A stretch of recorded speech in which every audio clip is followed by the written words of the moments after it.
Something close, probably. I hear people like you do like single note muted rhythms. Kick drum hits. I want me to be right there. I want to be part of that, but I don't want to be... Oh, it's all up and down. Those kind of licks I think are cool. I freaking love this lick.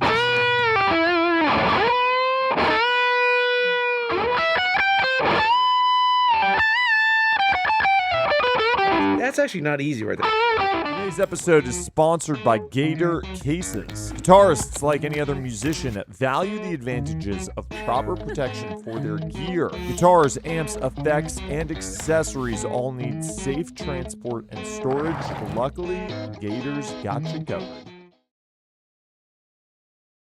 Paul's asking about the solo in Thunder and Lightning. I don't even remember the song, Paul. I mean, I remember this. Can we hear it? Do you have the...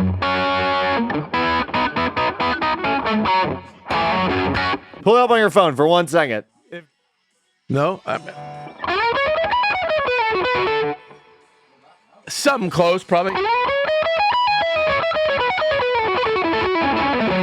That's it? That's not it, but I mean, that's just... No. Yeah, it's probably got to be something along that...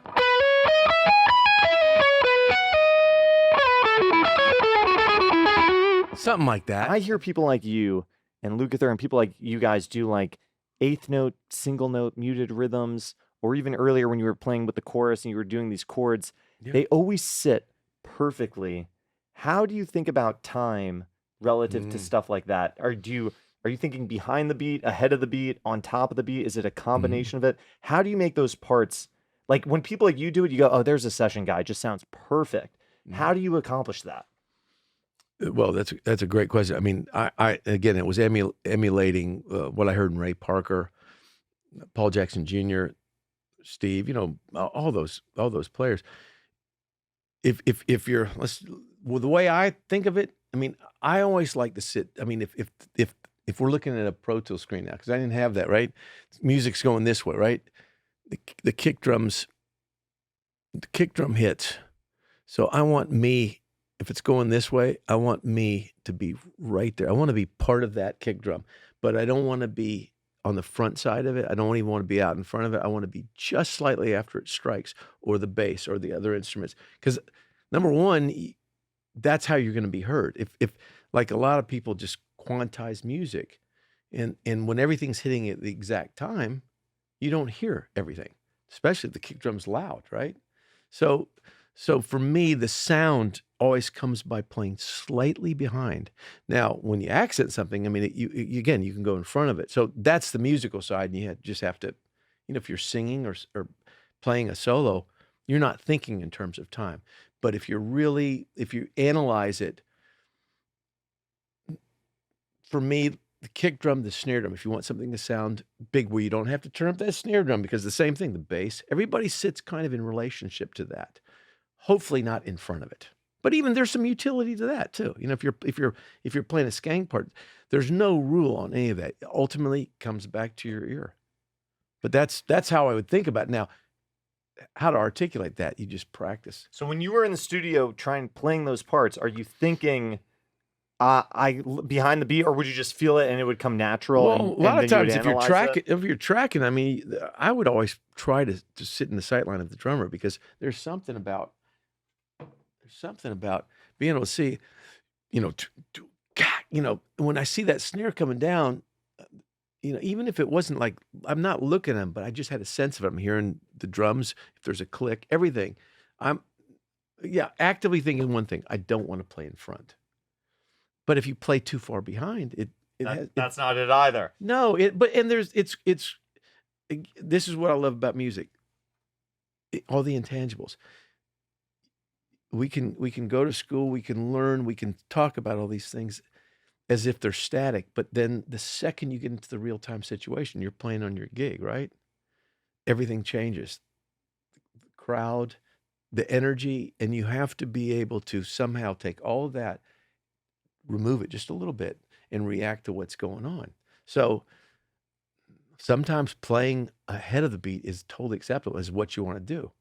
If you're Eddie Van Halen, your guitar's louder than the band. And so you're driving the band. So maybe the drum's playing a little bit behind you. You know, there is no one set way to do it. Those little like, you know, those little perky kind of parts, those always sounded better behind. That was it. That was my thinking. And you know, it worked apparently. Like there's this lick on I'll See You in My Dream.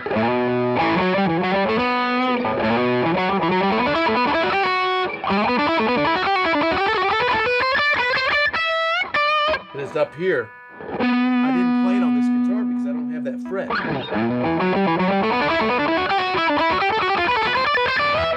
There's something in there.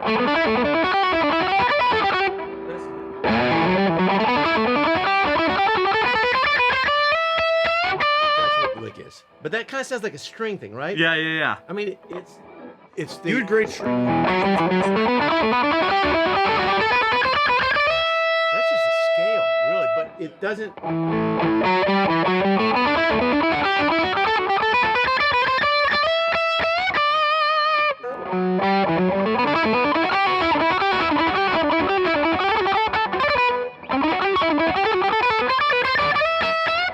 No, they're...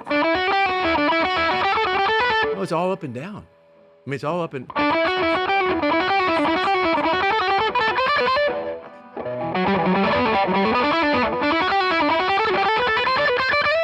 Yeah, I don't think I do it the same every time. But there's a lot of that. What's that look you had me do?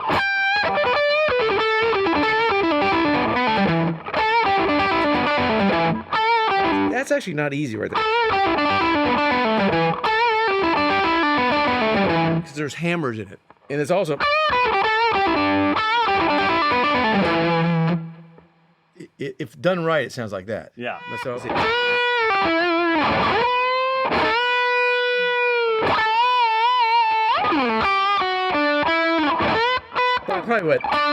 I probably would.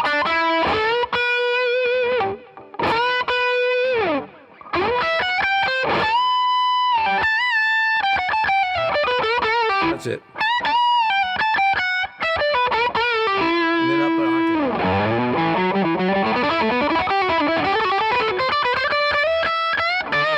octave. See the way that kind of, my dad would, that'd be called an accelerando. And when I was up here, I hit the D, bend up to the E, and then I bend it to the F sharp. Yeah. That was the 9 strings. Because when I heard that, I can do it on that guitar because I got the frets. Oh yeah. But when I get to that note, I could do it here.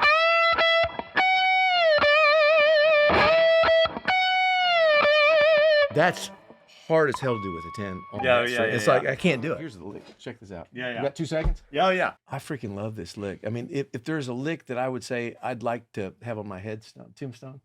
Notate it out, etched in stone. It's just, yeah, he Is played this this. like- He played this. But it's the setup.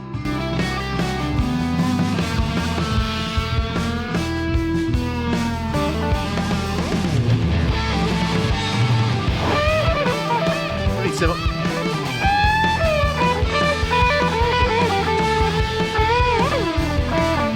Right? Whatever that.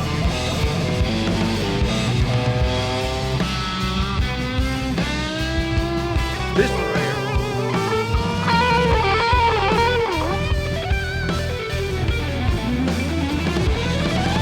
Great. That's badass, right? That's great. I even like that. I mean, it's like, but so.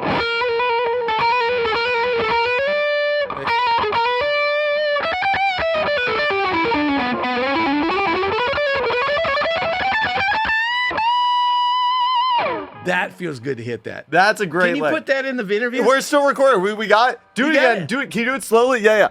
We got You it. got it good. Okay. We got it. Oh, that felt good. That was incredible.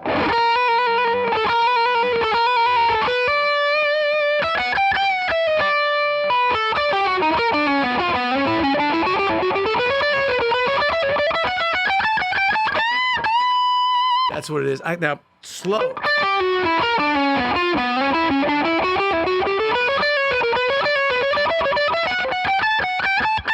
That wasn't exact, but it's like when you play it slow, I can't I can't think of it the same way. But when you play it fast, I'm not gonna play it again because I got it right. You got it. We're You got to done. put that. You got to promise to put that in the video. Dan, 'cause we're gonna put it in. I promise.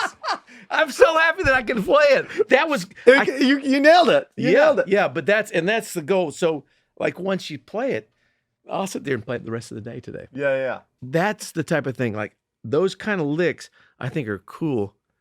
Now, if I heard that all day long, I'd be bored as hell. Yeah, but when you throw them in, Well, with the solo and all the tension, the stuff that I like, pretty much that whole solo was like a take or 2 takes. But the last lick, I think I had original last lick that just didn't kill me, and I hadn't recorded one that killed me. So I actually just punched that lick in. I just thought, well, because I didn't think the song was that big of a deal or anything.